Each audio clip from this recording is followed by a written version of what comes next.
Correct ಅಲ್ವಾ? So market ಏನಾಗಬೇಕಂತಿದೆ ಅದು ಆಗುತ್ತೆ.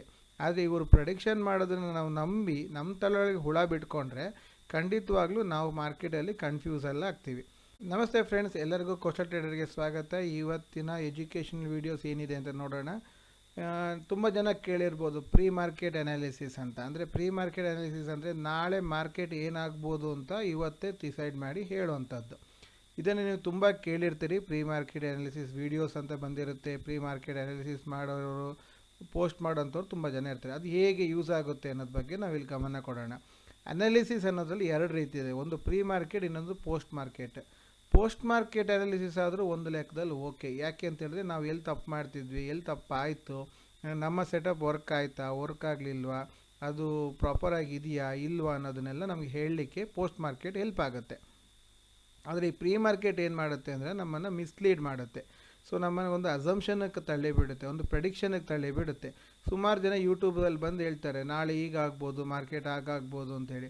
ನಾವು ತಲೆಯಲ್ಲಿ ಇಟ್ಕೊಂಡು ಹೋಗ್ತೀವಿ. ಅದಲ್ಲದೆ ಕೆಲವು ನ್ಯೂಸ್ ಚಾನಲ್ಸ್ಗಳು ನಮ್ಮನ್ನು ತಳ್ಳಿಬಿಡ್ತಾರೆ. ಆ್ಯಕ್ಚುಲಾಗಿ ಅವ್ರಿಗೆ ಏನು ಆಗಬೇಕು, ಬಿಗ್ ಪ್ಲೇಯರ್ಸ್ಗಳು ಅವರು ಅದನ್ನು ಹೇಳಿಸ್ತಾರೆ.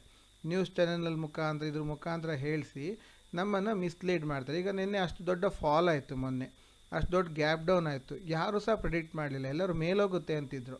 ಬಟ್ ಅದು ಫಾಲ್ ಆಯಿತು, ಕರೆಕ್ಟ್ ಅಲ್ವಾ? ಫಾಲ್ ಆದ ನಂತರ ಎಲ್ಲ ಏನು ಹೇಳ್ತಾರೆ, ಇಷ್ಟು ಫಾಲ್ ಆಗಿದೆ, ಇನ್ನದು ರಿಕವರಿ ಆಗುತ್ತೆ ಅಂದರು. ಬಟ್ ರಿಕವರಿ ಆಗಲಿಲ್ಲ, ಫಾಲೇ ಆಯಿತು, ಕರೆಕ್ಟ್ ಅಲ್ವಾ? ಸೊ ಮಾರ್ಕೆಟ್ ಏನಾಗಬೇಕಂತಿದೆ ಅದು ಆಗುತ್ತೆ. ಆದರೆ ಇವರು ಪ್ರೆಡಿಕ್ಷನ್ ಮಾಡೋದನ್ನು ನಾವು ನಂಬಿ ನಮ್ಮ ತಲೆಯೊಳಗೆ ಹುಳ ಬಿಟ್ಕೊಂಡ್ರೆ ಖಂಡಿತವಾಗ್ಲೂ ನಾವು ಮಾರ್ಕೆಟಲ್ಲಿ ಕನ್ಫ್ಯೂಸ್ ಎಲ್ಲ ಆಗ್ತೀವಿ. ಉದಾಹರಣೆಗೆ ಅವ್ರು ಏನು ಮಾಡ್ತಾರೆ, ಅವರು ಪ್ರೆಡಿಕ್ಟ್ ಮಾಡ್ತಾರೆ, ನಾವು ಪ್ರೆಡಿಕ್ಟ್ ಮಾಡ್ತೀವಿ. ನಾವು ಪ್ರೆಡಿಕ್ಟ್ ಮಾಡೋದು ಆವತ್ತಿನ ಇಂಟ್ರಾಡೇದು ಬಗ್ಗೆ ಮಾತ್ರ. ಅವತ್ತು ಬೆಳಿಗ್ಗೆ ಮಾರ್ಕೆಟ್ ಓಪನ್ ಆದ ಮೇಲಿಂದ ಏನಾಗುತ್ತೆ ಅಂತ. ಅವ್ರು ಆಗಲ್ಲ, ಇವತ್ತು ಗ್ಯಾಪ್ ಅಪ್ ಆಗ್ಬೋದಾ, ಗ್ಯಾಪ್ ಡೌನ್ ಆಗ್ಬೋದಾ ಅಂತೆಲ್ಲ ಹೇಳ್ತಾರೆ. ಅಷ್ಟು ಮಾತಲ್ಲ, ನೀವು ಇವತ್ತು ಸಿ ಕಡೆ ಇರಬೇಕಾ, ಪಿ ಕಡೆ ಇರಬೇಕಾ ಅನ್ನೋದನ್ನು ಹೇಳ್ತಾರೆ. ಆದರೆ ಅದೆಲ್ಲ ಯಾವುದೂ ಸರಿಯಾಗಿ ಹೇಳ್ದಾಗೆ ನಡೆಯೋದಿಲ್ಲ, ಕರೆಕ್ಟ್ ಅಲ್ವಾ? ನಿಮಗೆ ಅನುಭವ ಆಗಿರ್ಬೋದು. ಫಸ್ಟ್ ಆ್ಯಂಡ್ ಫಾರ್ಮೋಸ್ಟು ನಾವು ಕ್ಯಾರಿ ಫಾರ್ವರ್ಡ್ ಟ್ರೇಡರ್ಸ್ ಅಲ್ಲ. ಅಂದರೆ ನಾವು ಯಾವುದೇ ಒಂದು ಹೋಲ್ಡಿಂಗ್ಸ್ ಇಟ್ಕೊಂಡು, ನಿಫ್ಟಿದು ಹೋಲ್ಡ್ ಇಟ್ಕೊಂಡು ನಾಳೆವರೆಗೆ ಕಾಯೋರು ಅಲ್ಲ. ನಾವು ಇಂಟ್ರಾಡೇ ಟ್ರೇಡರ್ಸ್. ಅಂದರೆ ಅವತ್ತಿಗೆ 9 ಕಾಲಿಗೆ ಮಾರ್ಕೆಟ್ ಓಪನ್ ಆಗುತ್ತೆ, 3 ಕಾಲೊಳಗೆ ನಾವು ಕೈ ತೊಳೆದು ಬಿಡ್ತೀವಿ. ಅಷ್ಟರೊಳಗೆ ನಮ್ಗೆ ಏನಾಯಿತು ಅದನ್ನು ಮಾಡಿರ್ತೀವಿ, ಮಾಡದಿದ್ದನ್ನು ಬಿಟ್ಟಿರ್ತೀವಿ, ಕರೆಕ್ಟ್ ಅಲ್ವಾ? ಕ್ಯಾರಿಡ್ ಫಾರ್ವರ್ಡ್ ಸಿಸ್ಟಮ್ ನಮ್ಮಲ್ಲಿ ಇಲ್ಲ. ಅವರು ಇಂಟ್ರಾಡೇ ಟ್ರೇಡರ್ಸ್ ಅಲ್ಲ, ಅವರು ಪೊಸಿಷನಲ್ ಟ್ರೇಡರ್ಸ್ ಆಗ್ತಾರೆ. ನಾವು ಪೊಸಿಷನಲ್ ಟ್ರೇಡರ್ಸ್ ಅಲ್ಲ. ನಮಗೆ ಪ್ರೆಡಿಕ್ಷನ್ ಬೇಡ. ಯಾಕೆಂದರೆ ನಮಗೆ ಅವತ್ತು ಬೆಳಿಗ್ಗೆ ಏನಾಯಿತು, ಅಲ್ಲಿಂದ ಸಂಜೆ ಒಳಗೆ ಏನಾಗುತ್ತೆ ಅನ್ನೋದು, ಓಪನ್ ಆಗೋ ಮುಂಚೆ ಏನಾಗ್ಬೋದು ಅಂತ ಹೇಳಿ ತಿಳ್ಕೊಂಡು ನಮ್ಗೆ ಏನೂ ಆಗಬೇಕಂತಿಲ್ಲ. ಓಪನ್ ಆದಮೇಲಿಂದ ಅದು ವರ್ಕ್ ಆಗೋದು ಇಲ್ಲ, ಕರೆಕ್ಟ್ ಅಲ್ವಾ? ಸೊ ಈ ರೀತಿ ಚೇಂಜಸ್ ಇರ್ತದೆ. ಉದಾಹರಣೆಗೆ ಏನಾಗುತ್ತೆ, ಈಗ ಅವ್ರು ಏನೋ ಒಂದು ಲೈನ್ ಕೊಟ್ಟಿರ್ತಾರೆ. ಈ ಲೈನಿಂದ ನಿಮಗೆ ನಾಳೆ ನೋಡಿ ಮಾರ್ಕೆಟ್ ಇಲ್ಲಿಂದ ಈ ನಂಬರಿಂದ, ಈ ಪಾಯಿಂಟಿಂದ ಅದು ಫಾಲ್ ಆಗುತ್ತೆ ಅಂತ ಹೇಳಿರ್ತಾರೆ. ಆ ಪಾಯಿಂಟಿಗೆ ಬರುತ್ತೆ. ಆ ಪಾಯಿಂಟಿಗೆ ಬರಬೇಕಾದ್ರೆ ನಾವೇನು ಮಾಡ್ತೀವಿ, ನಮ್ಮ ಒಂದು ಸೆಟಪ್ ಇರುತ್ತೆ.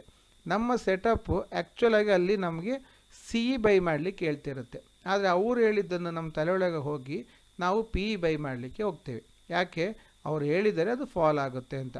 ಸೊ ನಾವು ಅಲ್ಲಿ ಕನ್ಫ್ಯೂಸಲ್ ಆಗ್ತೀವಿ. ನಾವು ಆ್ಯಕ್ಚುಲಾಗಿ ತೊಗೊಬೇಕಾಗಿದ್ದು ಸಿ ಸಪೋರ್ಟ್ ಅಂತ, ಅವರ ಮಾತನ್ನು ನಂಬಿ ನಾವು ಪಿ ತಗೊಳ್ತೀವಿ.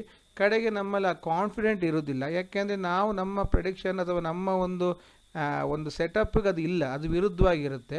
ಸೊ ಅದ್ರಲ್ಲಿ ಕಾನ್ಫಿಡೆಂಟ್ ಬಿಲ್ಡ್ ಆಗೋದಿಲ್ಲ. ಆ ಕಾನ್ಫಿಡೆಂಟ್ ಇಲ್ಲದೆ ನಾವು ಮಾಡೋಕ್ಕೆ ಹೋಗಿ ನಾವು ಅಲ್ಲಿ ಸಿಕ್ಕಾಕೊಳ್ತೀವಿ. ಕೊನೆಗೆ ಸಿ ಯು ಇಲ್ಲ, ಪಿ ಯು ಇಲ್ಲ, ಟೋಟಲಿ ಕನ್ಫ್ಯೂಸಲ್ಲಿ ನಾವು ಒಂದು ಟ್ರೇಡ್ ಬಿಡ್ತೀವಿ, ಇಲ್ಲ ತಗೊಂಡಿದ್ದ ಟ್ರೇಡನ್ನು ಲಾಸಲ್ಲಿ ಬಿಡ್ತೀವಿ. ಯಾಕೆಂದರೆ ಅದು ಎಲ್ಲ ಟೈಮಲ್ಲೂ ಸಕ್ಸಸ್ಫುಲ್ಲಾಗಿ ಆಗೋದಿಲ್ಲ. ಅದಕ್ಕೆ ನಾವೇನು ಹೇಳ್ತೀವಿ, ನೀವು ಒಂದು ರೂಲ್ ಮಾಡ್ಕೊಳ್ಳಿ. ಏನದು? ನಿಮ್ಮ ಅನಾಲಿಸಿಸನ್ನು, ಪ್ರೀ ಮಾರ್ಕೆಟ್ ಅನಾಲಿಸಿಸನ್ನು ಮಾಡೋಕ್ಕೆ ಹೋಗಬೇಡಿ. ನಿಮಗೇನು ಸರಿ ಅನಿಸುತ್ತೆ, ನಿಮ್ಮ ಸೆಟಪ್ಗೆ ಏನು ಸರಿ ಬರುತ್ತೆ ಅದನ್ನು ಮಾತ್ರ ಮಾಡಿ. ನಿಮ್ಮ ಥಿಯರಿಲಿ ವರ್ಕ್ ಮಾಡಿ. ಈಗ ಉದಾಹರಣೆಗೆ ಈಗ ನಮ್ಮ ಕೋಸ್ಟಲ್ ಟ್ರೇಡರ್ ನಿಮ್ಗೊಂದು ಕೊಟ್ಟಿದ್ದೀವಿ, gap up theory, gap down theory, flat theory, second half theory. ಆ ಥಿಯರಿ ಮೇಲೆ ವರ್ಕ್ ಆಗಿ, ಆ ಥಿಯರಿ ಮೇಲೆ ನಮ್ಮ ಸೆಟಪ್ ಮೇಲೆ ಬಂದರೆ ಟ್ರೇಡ್ ತಗೊಳ್ಳೋದು. ಅದರಲ್ಲಿ ಸ್ಟಾಪ್ ಲಾಸ್ ಆದರೆ ಎಕ್ಸೆಪ್ಟ್ ಮಾಡೋದು, 10 ಪಾಯಿಂಟ್ಸು ಬಂದರೆ ಪ್ರಾಫಿಟ್ 20 ಪಾಯಿಂಟ್ಸ್ ತಗೊಳ್ಳೋದು. ಇಷ್ಟೇ ನಮ್ಗೆ ಗೊತ್ತಿರೋದು. ಅದು ಬಿಟ್ಟು ನಾವು ಅನಾಲಿಸಿಸ್ ಮಾಡಿ ನಾವೇನದನ್ನು ತಿಂಗಳಗಟ್ಟಲೆ ಇಡೋಕ್ಕೆ ಹೋಗ್ತೀವ? ಇಲ್ಲ. ನಾವು ಬೈಯರ್ಸು. ನಾವು ಇರೋದು ಖಾಲಿ 15ರಿಂದ ಅರ್ಧ ಗಂಟೆ, 15 ನಿಮಿಷದಿಂದ ಅರ್ಧ ಗಂಟೆಗೋಸ್ಕರ ನಾವು ಎಲ್ಲದನ್ನು ಕಲಿತು ಏನು ಮಾಡಲಿಕ್ಕಿದೆ, ಕರೆಕ್ಟ್ ಅಲ್ವಾ? ಅಷ್ಟು ಅಗತ್ಯವೇ ಇಲ್ಲ. ನಿಮ್ಮ ಡೈರೆಕ್ಷನ್, ಈಗ ನಿಮಗೆ ಬೆಳಿಗ್ಗೆ ಯಾವ ಡೈರೆಕ್ಷನ್ ಹೋಗುತ್ತೆ, ಸೆಕೆಂಡ್ ಹಾಫಲ್ಲಿ ಯಾವ ಡೈರೆಕ್ಷನ್ ಹೋಗುತ್ತೆ ಅಂತ ನಾವು ಒಂದು ಸೆಟಪ್ ಕೊಟ್ಟಿದ್ದೀವಿ. ಆ ಡೈರೆಕ್ಷನಲ್ಲಿ ಹೋಗ್ತಿದ್ರೆ, ಆ ಸೆಟಪ್ಪಲ್ಲಿ ಬಂದರೆ ನಾವು ಅದನ್ನು ಬೈ ಮಾಡೋದು, ಹೋಗ್ತಾ ಇರೋದು. ಮಾರ್ಕೆಟ್ ಏನು ಬೇಕಾದರೂ ಆಗಲಿ, ಕರೆಕ್ಟ್ ಅಲ್ವಾ?